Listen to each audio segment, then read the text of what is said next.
Alô pessoal, mais um vídeo no canal Vene Casagrande, um vídeo com informações do Flamengo. É claro que nesse domingão tem um Fla-Flu e no vídeo de agora a gente vai trazer o provável time titular do Flamengo. Lembrando que o Felipe Luiz vai manter o planejamento de girar o elenco. Qual deve ser o time? Será que teremos estreia de um jogador contratado? O Endriel? A gente vai contar isso. Tem também o West Ham ganhando a segunda, novamente sem Lucas Paquetá, a segunda seguida no caso, nessa briga aí para não ser rebaixado na Premier League. O que isso pode mudar na negociação com o Flamengo? A gente vai trazer a nossa visão. E tem também o Wallace Yan, lembra dele? Foi vendido ou não foi? Que fim levou o Wallace Yan? Vai para o Red Bull Bragantino? Vou dar um spoiler, vai. E apuramos os valores detalhados dessa negociação e a gente vai trazer aqui, já que apuramos junto ao Red Bull Bragantino. Então, isso tudo e muito mais no vídeo de agora. Mas antes, gostaria de pedir para vocês se inscreverem no canal, soltarem o dedo no like, ativar a notificação e também, é claro, compartilhar esse vídeo com os amigos, com as amigas. E essa grande, ó, cresce cada vez mais, como o Flamengo vem crescendo e se tornando o grande clube da América Latina. É isso mesmo, galera. É o clube a ser batido aqui. E eu quero ver quem vai conseguir bater o Flamengo. O Flamengo chega como favorito aí para as principais competições. E pode chegar ainda mais favorito se conseguir a contratação de Lucas Paquetá já nessa janela de transferência. E por falar em Lucas Paquetá, ele novamente não jogou pelo West Ham nesse sabadão, machucado, tá? Não é por conta da negociação, pelo menos a informação oficial é essa. E o West Ham venceu 2 partidas seguidas já na Premier League, sem Lucas Paquetá, e tá vivo na briga para fugir do rebaixamento. O que isso pode significar? Gente, sejamos francos, não tem como eu trazer essa informação. Confesso para vocês que não conversei com nenhum dirigente do West Ham, mas vamos nos colocar no lugar da diretoria do West Ham e até mesmo do treinador. Se o time está conseguindo performar na ausência do Lucas Paquetá e o Flamengo fez uma proposta que chegaria a 42 milhões de euros, eu, no lugar da diretoria do West Ham, pensaria, gente, vamos correr atrás de um substituto, que a nossa janela de transferência fecha agora, dia 2 de fevereiro. Se a gente conseguir um substituto, fecha a venda do Lucas Paquetá, pega esse jogador e pronto. A gente vai trazer um jogador que quer estar aqui no dia a dia do clube, que quer vestir a camisa do West Ham, e vende um jogador que, com o passar do tempo, só vai se desvalorizar, com o passar do tempo, só vai ficar infeliz. Eu, particularmente, pensaria dessa maneira. Mas eu não posso garantir para vocês que os dirigentes e até mesmo o treinador do West Ham vai pensar desse jeito. Então, se eu tivesse que opinar, eu acho que o bom desempenho do West Ham sem Lucas Paquetá, eu acho que é uma boa notícia para o Flamengo, nessa queda de braço, digamos assim, para conseguir convencer os ingleses a liberar o Lucas Paquetá já nessa janela de transferência, porque até o momento o problema em si não foi o valor da proposta do Flamengo. O problema é muito mais a data de liberação, porque o West Ham ainda entende que Lucas Paquetá é peça importante nessa briga para fugir do rebaixamento. E por falar em jogador de altíssimo nível, atuando na Europa, que esteve ou foi especulado, gente, Thiago Almada. Eu avisei vocês que essa história que o Palmeiras queria o Thiago Almada estava muito estranha. E Thiago Almada deu uma entrevista lá para a imprensa internacional, dizendo que vai seguir no Atlético de Madrid.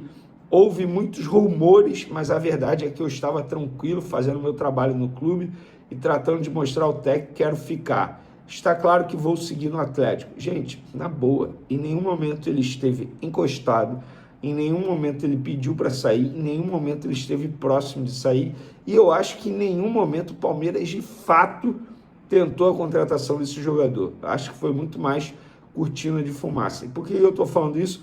Porque eu vi muitos inscritos aqui no canal e seguidores nas outras redes sociais desesperados.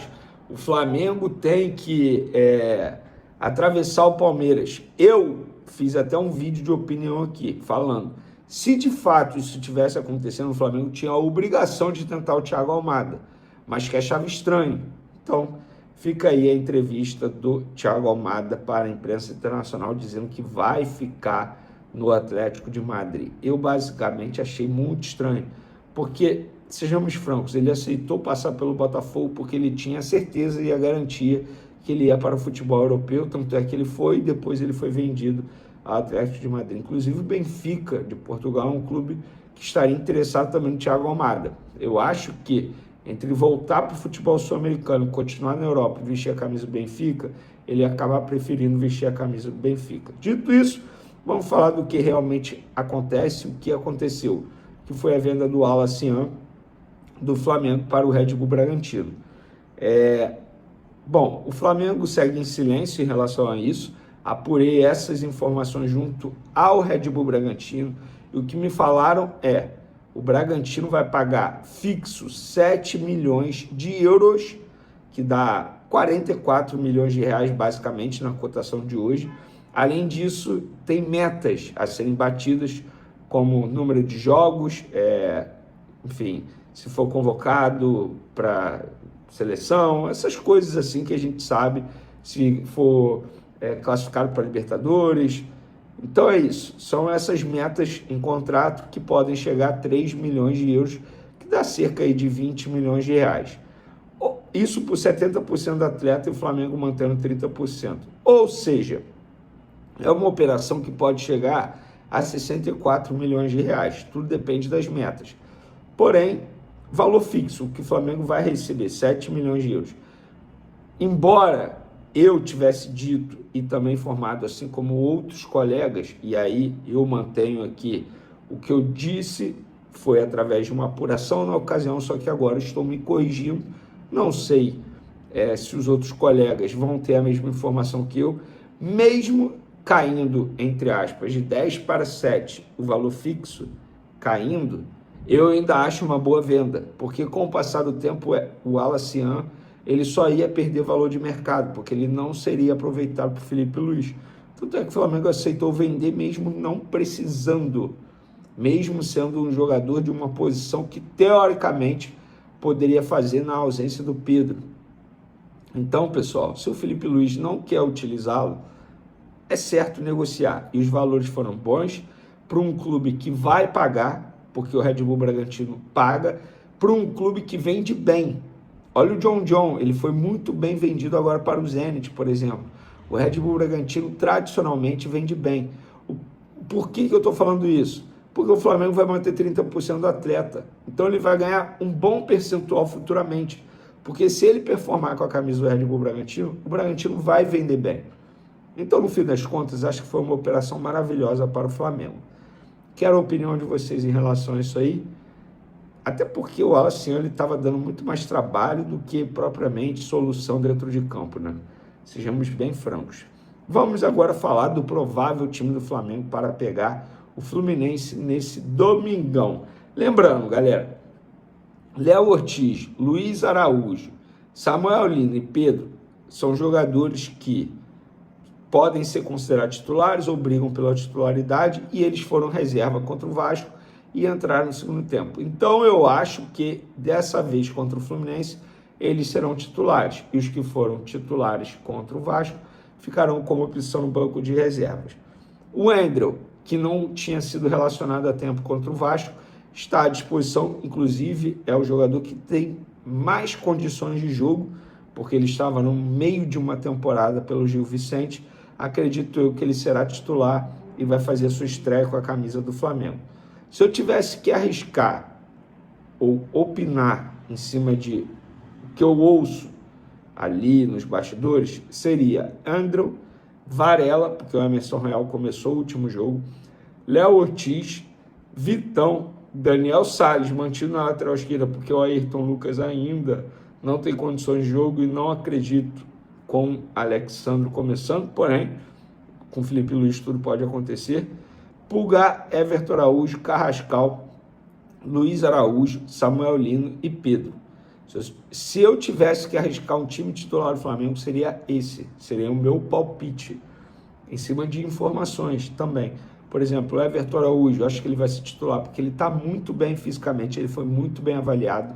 O Pulgar também. Esses dois jogadores foram muito bem avaliados fisicamente. Voltaram muito bem das férias. Os outros também voltaram, mas esses dois acima da média. Então, informação, por isso que eu acho que eles serão mantidos na equipe titular. Independentemente de qual equipe vá a campo, eu acho que vocês precisam entender o seguinte: o que aconteceu contra o Vasco foi algo assim assustador no bom sentido, pela forma que o Flamengo amassou o Vasco da Gama. Então não fique esperando que vá acontecer contra o Fluminense, até porque nos últimos anos o Fluminense tem dado muito mais trabalho ao Flamengo que propriamente o Vasco. Então, torcedor, caso não aconteça o que aconteceu contra o Vasco, digo, uma atuação belíssima, não reclame, estamos no meio de uma pré-temporada ainda. O Campeonato Carioca é um torneio de pré-temporada, o planejamento só foi mudado para o Flamengo não ter mais 2 jogos, porque senão se classificasse para aquele quadrangular, ia cair num grupo lá para disputar, para ver quem será rebaixado, e aí o Flamengo teria mais 2 jogos nesse calendário, que já é um calendário patético. Então, galera, tenha calma, tá? Vamos ter paciência. Porém, acho que o Flamengo fará um bom jogo. Palpite de placar? 2-1 Flamengo. E vocês, o que vocês acham? Tamo junto. E o Flamengo reabriu conversas por Marcos Antônio. Nesta sexta-feira, José Botto entrou em contato com dirigentes do Tricolor para fazer chegar aos ouvidos do novo presidente do São Paulo, Harry Macis, a intenção rubro-negra de comprar o atleta. O São Paulo, como das outras vezes, demonstrou nenhuma intenção em se desfazer de seu meio-campista. Isso só vai acontecer se a proposta do Flamengo for considerada extremamente interessante. O Fla tem um trunfo, o desejo do São Paulo em contar com o volante Alan. E essa necessidade aumenta com a confirmação da ida do Alisson para o Corinthians. Mas, para que essa coisa aconteça, haverá a necessidade de o Flamengo colocar bastante dinheiro, além de ceder o Alan por empréstimo ou em definitivo. Só para completar o noticiário rubro-negro, tratativas com o West Ham seguem emperradas.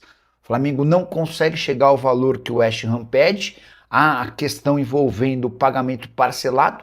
O Flamengo quer pagar no máximo de parcelas e o West Ham exige um pagamento bem próximo de à vista, além do fato de o West Ham preferir contar com o Paquetá até o fim da atual temporada, que se encerra lá pelo mês de maio. Se isso acontecer, o Flamengo só passa a contar com o Paquetá a partir da metade do ano. A gente deve ter, na próxima semana, bons avanços em relação a essa história.